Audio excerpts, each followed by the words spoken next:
ಬಾಣಲೆ ಬಿಸಿಯಾಗಿದ್ದಾಗಲೇ ಬೇಯಿಸ್ಕೊಂಬಿಡ್ಬೇಕು, ಮಾಡಿಬಿಡಬೇಕು ಅಂತಾರೆ. ಹಾಗೆ ಜೀವನದಲ್ಲಿ ನಮಗೆ ಮನಸ್ಸಿಗೆ ಬರುತ್ತೆ ನಾನು ಬದಲಾಗಬೇಕು ಅಂತ. ಆವಾಗ ಆಗದೇ ಇದ್ದರೆ ಆಗೋದೇ ಇಲ್ಲ. ನೋಡ್ತಾ ಇರಿ, ಜೀವನದಲ್ಲಿ ಒಪ್ಪದೇ ಇರೋರು ನಿಮ್ಮನ್ನು ಒಪ್ಪಲ್ಲ, ಬಿಟ್ಬಿಡಿ. ನಿಮ್ಮನ್ನು ಒಪ್ಪೋರು ಒಪ್ತಾರೆ, ಬಿಡಿ. ಯಾತಕ್ಕೆ ನೀವು ಪ್ರೂವ್ ಮಾಡೋಕ್ಕೆ ಪ್ರಯಾಸ ಪಡ್ತೀರಾ?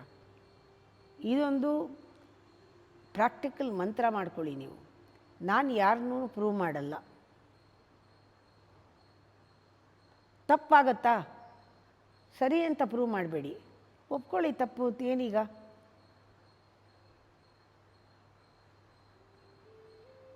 ಚಿಕ್ಕದನ್ನು ಕೂಡ ನಾವು ಕರೆಕ್ಟಾಗಿ ಅಲ್ಲಲ್ಲೇ ತಿದ್ಕೊಂಡ್ಬಿಟ್ರೆ ನಮ್ಗೆ ಒಳ್ಳೆಯದಾಗತ್ತೆ. ಯಾಕೆಂದರೆ ನಮ್ಮ ಎನರ್ಜಿ ಬರೋದು ಒಳಗಿಂದ, ಹೊರಗಿಂದ ಅಲ್ಲ.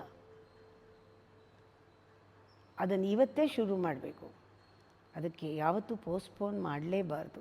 ನಮ್ಮ ವಿಚಾರದಲ್ಲಿ ನಾವು ಪೋಸ್ಟ್ಪೋನ್ ಮಾಡಬಾರ್ದು.